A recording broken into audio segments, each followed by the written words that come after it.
Lagos. Again, we are suffering. People come and Gary, we can't buy Gary again. Gary has come as a PM on mainland 98.3 FM to lend your voice and speak to the real issues affecting Officer, Lagos State.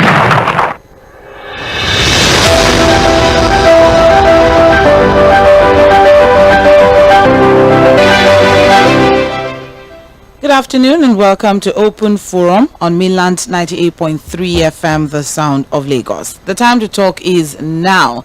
Open Forum is the platform where you, our dear listener, you get to share your own contribution, your own analysis and your own thoughts as regards all of the current happenings around the country, especially with focus in as regards the major headlines in the past 1 week. That's what we do on Open Forum. So it's 2 hours of you, exclusive to you. My name is Omobola, Sandra. I will not be doing this alone as usual today. I have with me in the studio Matthew Okodo here with us, and of course I also have Kevin Waffley as usual. There's a lot that's going on, and apparently it's our education. It's not a holistic challenge that we are going through as a country. Security, whatever angle it is that you want to look at it, we are going through it all. Cost of living in Nigeria over 1,000 naira. And there was also, have access to fuel. The video today was May 1st in the country, and we won't talk about the labor union and their report coming in that the federal government has to be looking at, the set of a capacity to be able to pay these funds. We had an extensive conversation yesterday. 1,000 naira minimum wage is negotiated, excavated by to shut down 1 p.m. to 3 p.m. We just listen to the voice of the round full recent conversation. Workers across the country has approved a pay rise for workers in recent times. It was also quite an interesting of that 70,000 naira. So if it's something that other states, the challenges other states may have to include. Code were here to also give his own thoughts. Conversation. Patients in the political society. Those who believe of nowadays, we are suffering. People come and Gary, we can't buy Gary again. Gary has day 1 p.m. to 3.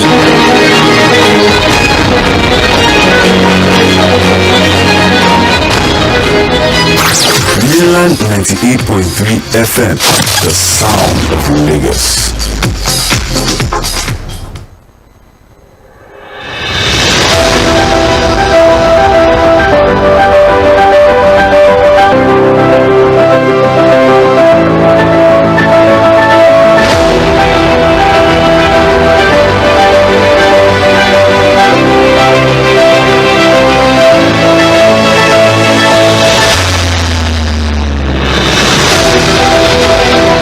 Thank you for staying with us. It is still Open Forum on mainland 98.3 FM. Now let's get into the conversation itself. We'll kick things off with the fuel crisis that is currently rocking the nation at this time.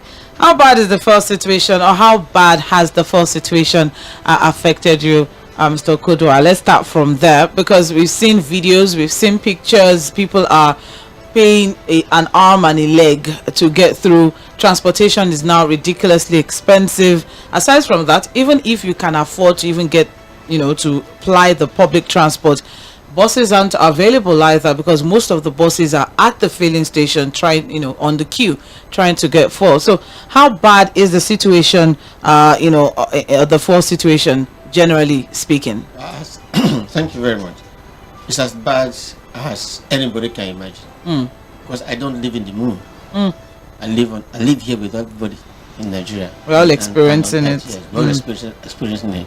I know some 3 days back, it was about 800 naira. We're in Ikorodu, where I stay. And if you combine that, your car, your generator in the house, That's generator true. in the office. So you can imagine the harrowing experience. If you fuel the one in the house, you have to fuel the one in the office, you have to put petrol in your car. You see what that is. I mean, it's been very, very, very, very terrible. The most painful thing is that it's just like we are not learning from history, or just some fewer hiccups at all. Can't any government imagine that can solve? In 6 months, another fuel scarcity will come, another long queue will come. This is one place where people are not afraid of government, apprehended. Why do we still have black markets? I mean, in petrol marketing. And where do they get the supplies? Thank you. That the petrol station cannot get from. I mean, it's Well, and you have NNPCL gave reasons. It was due to logistics reason and all of that. But some 2 days or so ago, we got the report that we do not. The reason for supply and the producing country. A lot of people of April, the fuel is not available, and now updated reports is that the federal as it is now, this country, there's always some sort of temporary. palliative. Yes, something to just 1,000 naira is now 980 and all of challenges. So 2 basic things where we have to look at the people that are manipulating. Look at should be oil hosting. We have oil on our land. That's all we have. To produce it are not made in Nigeria, and they cannot be fixed in Nigeria. So anytime it breaks down, you are looking for a foreigner to come and fix it. So what makes us an oil producing nation? Just because we have oil wells that are sold to people. So the input into the oil production, half of them are not in our hands. So we have a problem there.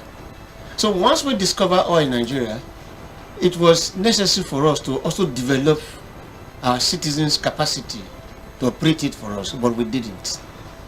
Because we felt it was cheaper to employ people from outside Nigeria to come and operate. Now they are on top of our heads. They won't allow us to breathe, they won't allow us to do anything. And instead of our people forcing themselves, if I may use that word, or compelling themselves to learn the mechanics of oil production, they learn the mechanics of oil stealing. So in that case, we are not even helping ourselves. So we assume that there is oil production. No, that is not it. If we are actually oil production nation, the shortfall we have in our quota, OPEC quota, wouldn't have been there, because we would have been able to rise up and do it. We are waiting for other people, other countries, experts from other countries to come and help us. That is the big problem. Then 2, as I said earlier, we are not afraid of government, or we are not afraid of the laws. People manipulate the Nigerian economy badly. So this oil scarcity are manipulated by people. Why is it difficult for government to control? Because they have access to authorities. In fact, they are part of the authorities, suspected to be part of the authorities. So they are too big for government to control.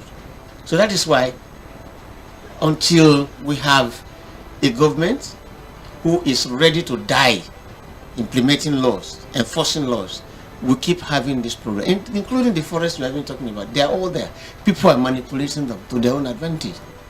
Every time the government puts something in place, put a rule in place to make things work, other people go there to make it not to work, and government will be looking at these people. So how will it work? So you mentioned something now. I think I'll just take you back a bit. Oil hosting, oil producing. Yes. We have 4 refineries in this country.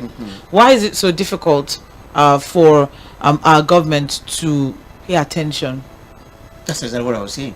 To these refineries? We have 4 refineries. Yes. Not operated by Nigerians. If they were, see, the spares that are bad, you need to import them. The experts that are coming to fix them, we need to bring them in. I don't think Nigeria has enough of local experts to make a refinery work. We have enough people to squander the money, but we don't have enough people to make refineries work. See, if you have something damaged in your house that you can easily fix yourself, you don't need to go and call a carpenter outside. You don't need to go and call an electrician out to come and do it for you. You don't need to shout at all.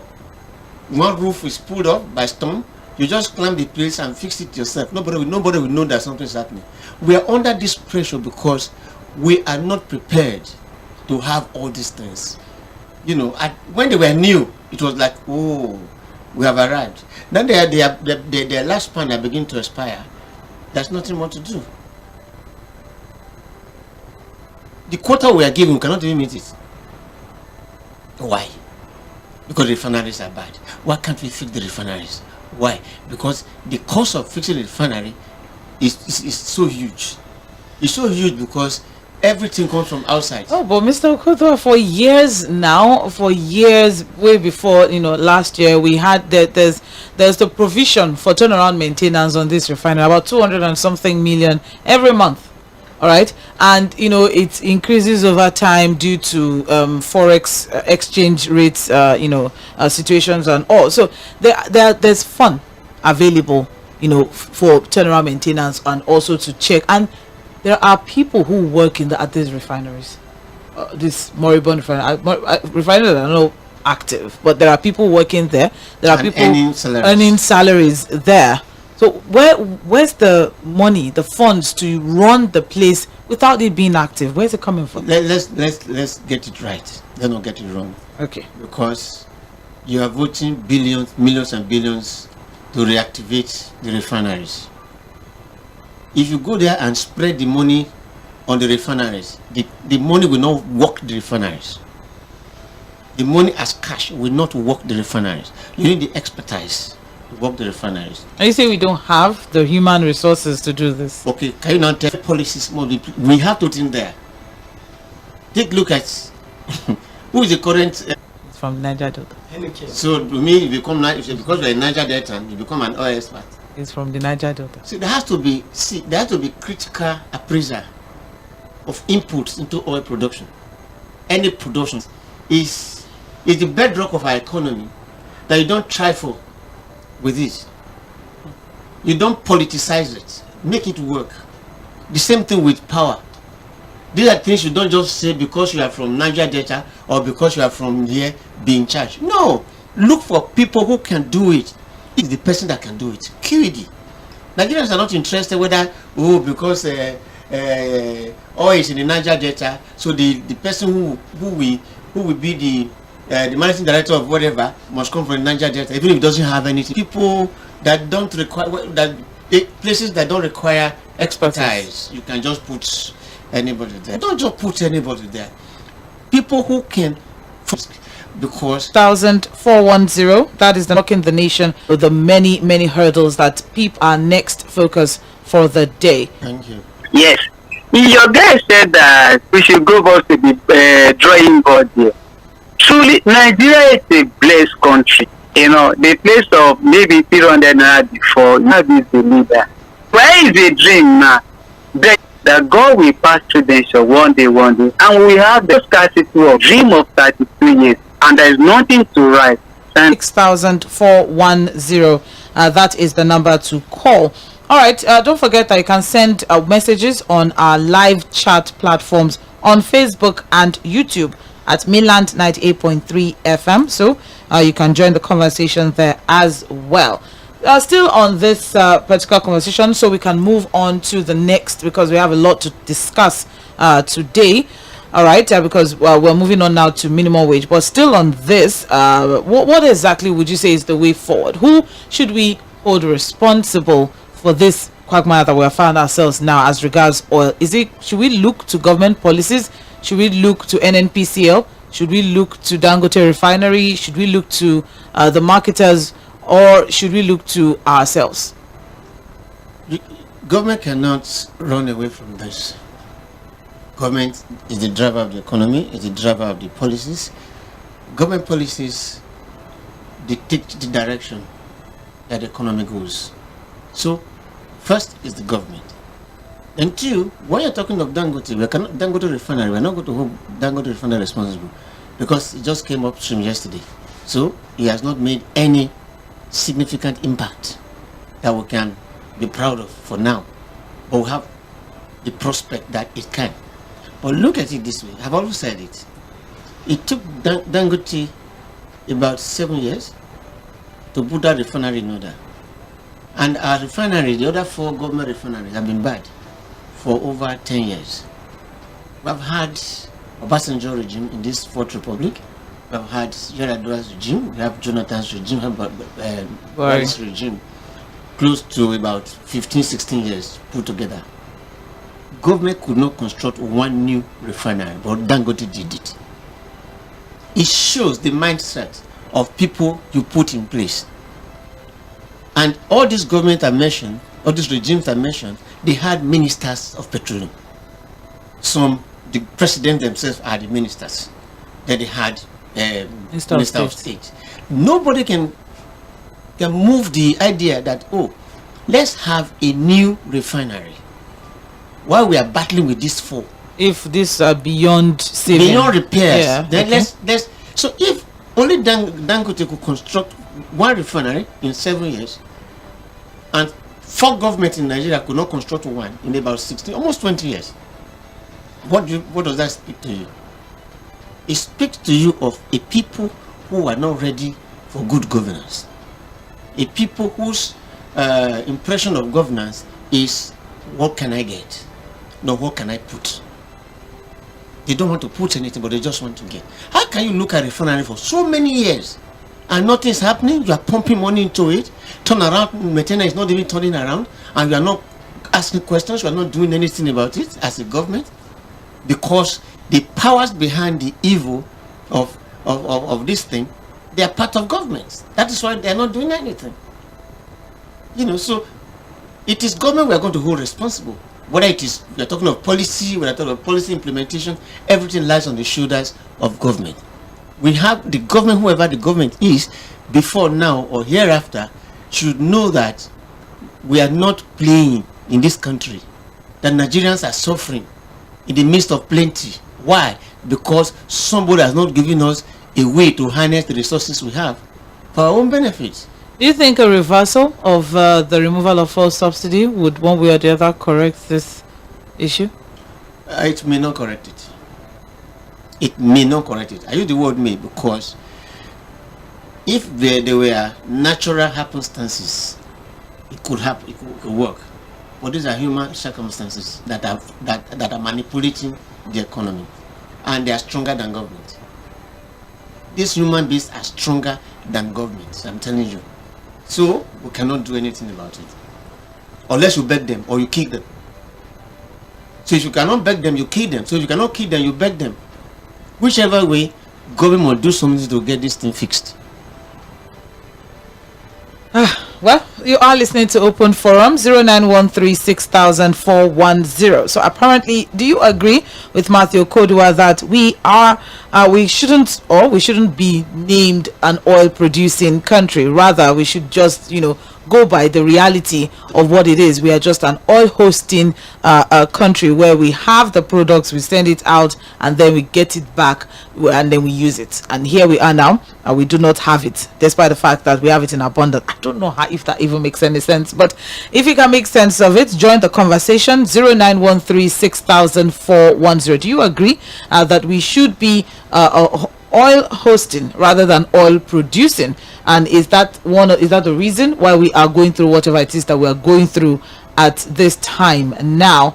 And also, who are these people that are making it difficult for our government to push forward as regards a solution as regards our fuel crisis in this country? Some months or so ago, a month or so ago, I remember Chief Edwin Clark mentioned that the people behind this the oil theft issues that we're going through in the Niger Delta are what they call them there was a name that he used for them. It's basically political heavyweights, or political heavyweights, political people who have names and they are well known politically. So what exactly is the way forward as regards our fuel crisis in this country? Let's move on now to minimum wage conversations. Mr. Okodua, in recent times, yesterday was Workers' Day. A labor union came forward and they said a whole lot as regards the expectations of the government as regards minimum wage versus living wage. The labor is demanding 615,000 naira. There's also, we're yet to hear from the tripartite committee that was set up by the federal government as regards minimum wage negotiations with the federal government. We're here to get that. Apparently, reports coming in now is that the Labour is giving federal government until May 31st as deadline to make a decision on minimum wage. even though yesterday the announcement came in that whatever it is, whatever decision that comes on, it takes effect May 1st. All right, whatever decision that or whatever it is that comes for, it takes effect May 1st. So what the federal government did recently, increasing minimum wage or increasing minimum wage for some workers. That's not minimum wage. Increasing salaries. Increasing salary. Yes. Okay, that's very different. Increasing salary for some workers. Do you think one way or the other is going to disrupt, the negotiations that's ongoing between the federal government and Labour? Well, you look at it this way. I don't want you to look at government as if they are people that don't have senses. They know what they are doing.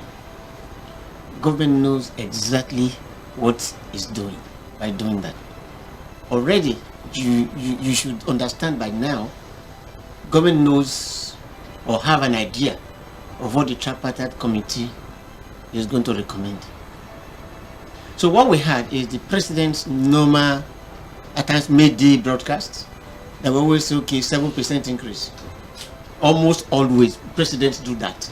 So what has been done now is not like minimum wage negotiations. It's just a jack-up. No, but the federal government could come forward and say, "Oh, look, we just increased salaries recently. Should we?" It's not. Okay. No, they cannot do that. This is just a normal presidential broadcast. On May Day, they just increase salaries, increase wages, either across board or as they did yesterday, stagger it in within structures, in different categories. It does happen. That's happened several times. Obasanjo did it, Jonathan did it, everybody did it without even affecting whatever. But because we are in a critical level at the minimum wage negotiation, government cannot come tomorrow and say we have just increased it. In fact, their body language, even their practical language, has not suggested that. They are still waiting for the tripartite committee's recommendation. What they have said is that whatever the tripartite committee recommends and accepted will take effect from May 1st, irrespective of this decision is made. Irrespective of what has been given to workers now. Okay. So that is it. So Labour on their part felt that, well, we have waited for you so long to do this thing. We'll be patient. By May 31st, if you have not been able to organize yourself to give us what we are looking for, we cannot guarantee industrial peace. That is the language. So I don't think it will take eternity for the tripartite committee to come up with a figure. Well, they had 40 days. 40 days of that. All over since now. So maybe it's by now they should have. Now I'm telling you that, looking at that, if they were actually conscious of that 40 days, they would have arrived at something now before this broadcast. So it would have been better for the president to forget the own normal wage increase by the president and implement the recommendation. But government one thing or the other takes off from the basic salary. If your basic, under 9% or whatever percent is your transport. So if that's why government basic salary, if 30% of your basic salary increases, that 40% will also go up. So you find out that at the end of the day you might end up earning some 30,000 naira extra it takes off from the basic salary. Other things will take off, not there actually, but the labor wants, what do we call it now? Labor's demand is figure for figure. I guess that makes a lot of sense if you put it that way. But then, and that we have state governors. There are states that are heavily dependent on what comes from approved sometime in 2018. This is what I can afford to do. So they said see that tripartite committee as well. So I'm sure they're going to push their concerns forward. But what about the capacity minimum wage that cannot pay? You should look at the lineup. That is just. When you are a governor now, so if the governors live their lives according to the dictates of the law and the constitution, there is no state in Nigeria today that cannot afford a minimum wage of at least 40,000. At least 40,000 if they don't steal. But because they steal a lot, that is why they cannot afford it. So what they should do, what is happening now is that with this minimum wage demand and with the increase in it, you have reduced the stealing opportunities of the governors. That is one. Then two is, Nigeria has, or if we have not, let us move ahead, grow beyond where we were, where everybody goes to Abuja with cap in hands to go and ask for money. Develop your state. We are talking of power, we are talking of refineries. Who says that a state cannot own a refinery? Who says that the state cannot generate It's power. Nobody. These are investments that will give you more, how do you call it now, more Income. Yes, more income and employment opportunities for your citizens. And the more you are employed, the more you have taxes to collect. You don't collect tax from those who are not working. When you see people, other countries are giving people unemployment allowances and help them to look for work. Quickly get your job so we can collect our tax. That's what they do. So let's develop people who are like my state, that where Niger Delta here, but you see, just about 10% Niger Delta. The rest are agrarian states. Who says we cannot turn the whole Edo State forest into oil palm trees? Who says we cannot turn the whole state forest into rubber plantation? Who says we cannot turn the whole forest into cocoa plantation? These are products that are needed all over the world and that will bring money. Can plant rice, other things. Why must we now be looking at oil? How much oil? How much money comes to Edo State with oil? And yet our governor is giving you 70,000 naira minimum wage. Then look at people like a state like what do you call it? Delta. Delta can pay 100.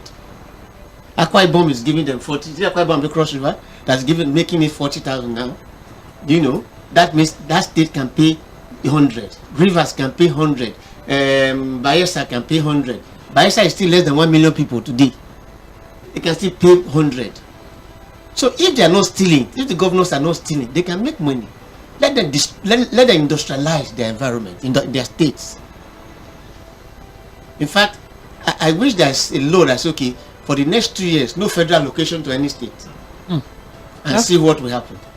Oh, it's Cross River. Cross River raised its minimum wage to 40,000. Yes, yesterday. All right. Well, it's Open Forum on Mainland 98.3 FM. We're expecting you to join the conversation. Open Forum is for you to, share your thoughts, air your views, put your voice out there as we all gear towards nation building. The number to call is 0913 6000 410. 0913 6000 410. That is the number to call. We are live on Facebook and YouTube, so you can drop your comments in the live chat section as well. I see that a lot of people are more concerned on Facebook with the Lagos Calabar Coastal Highway. We'll get there soon. Hello, good afternoon. Good afternoon. This is Olaiwola. Hi, Mr. Olaiwola. You're welcome. Yeah. My contribution toward the national minimum wage. Every time that I hear in the radio station, they always say the worker in Nigeria, they are resilient people, they cannot leave work upon all they are working under poor condition, they are still working. To be sincere with you, the people that are working under government, and I want to specify now to identify a local government. Forget about the Lagos State that the people think is served as a career in the local government level. If you thought that the northern states or Igbo land or other states, their local government administrative, they are not working. And that is people are demanding for the increment of payment. So, another area that I'm talking about, like living wage, is people that are living under so-called KB state. Let me just say, the service that are attached to their wages is not big like that. If Lagos State is pay 50,000 per month, can those people that are living in KB also receiving a 50,000 when those services that are attaching to their money are less than the people that are in Lagos? So my own solution that can provide to it, let the state go back to their own state. Let them look what they are generating every month And let them also look at the let me just say infrastructure that are attached to the project that are attached to it. So the remaining money they will now say this is what we have ability to pay every month. If it is state that is at 50,000 naira, they cannot be able to pay it. It is mean that at the end of the day, you are bringing a labor crisis to those states. Like all those some states are never implementing 30,000 national minimum wage today, and they are still having the program, and they are never paid out. And the national body want to increase it again. This is the issue here. Let them go back to their state. Let them look at what they are generating and what they are collecting from federal location before they agree with their worker within the state. This is what we can do. Look at look at Edo and Cross River now. One agrees 70,000, another one say want to pay 40,000, and that thing has never passed in the national assembly. It's not illegal to the governor to pay the civil servant the money that has never passed in the national in the act of the parliament. That is my question this afternoon. Yeah, okay. They have their state house. Yeah, they have their state house of assemblies now. So and they are never passing it, and the one governor say you want to pay it already. If it is not passing from the state house of assembly, no, can the governor pay it? Hold on, he said he wants, not he has. Exactly, he has not done it. It's proposal, and it's that proposing. proposal will go to the state assembly.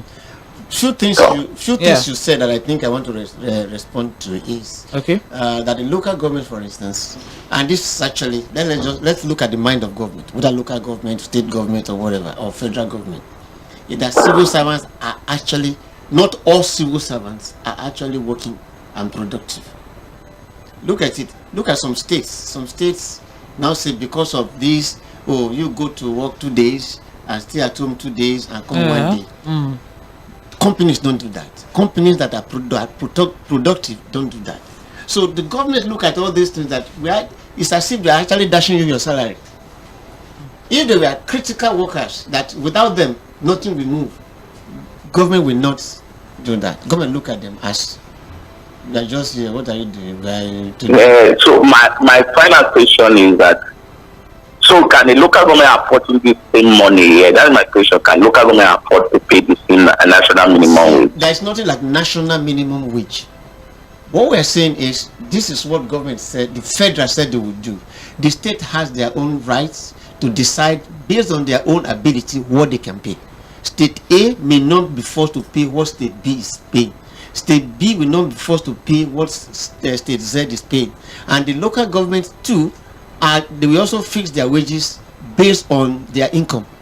So if a local government does not have money, they cannot employ and give anybody any money. That's what they can only give you what they have and not what they don't have. All right. Well, I hope that takes care of. But we also know the arrangements that we have in this country as regards local government, funds. It may not be the right way, but we know, what's obtainable when it comes to local government funding in this country. All right, 0913 6000 410 0913 6000 410. That is the number to call to engage us as regards the current focus at the moment, which is, of course, workers and minimum wage versus living wage. What are your thoughts? Hello, good afternoon. Hello, good afternoon. Yes. Am I on to mainland FM? Correct. Yeah, okay. I believe I'm on to the program directly. Yes, you are. You're live. So, You're live. Yeah. My name is Oᴘᴇᴜ. I'm calling from Yᴏᴜᴜᴜ. All right. Yeah, I appreciate what you guys are doing, and I listen to you a lot, and I'm enjoying the analysis. Okay. But what I want to say about the minimum wage is that labor should have been asking for minimum comfort, not minimum wage. Because in the first place, when you talk about minimum wage, realistically, neither the government or the private sector in Nigeria can pay the minimum wage. If you go by, the cost of things in Nigeria now. And in any case, if you observe, you find that a very tiny minority of Nigerians are actually engaged. A lot of people are unemployed. Some others are underemployed. There are many people who are employed today or who are earning well below that minimum wage that they were paying before. So already there are many people that are below the line. So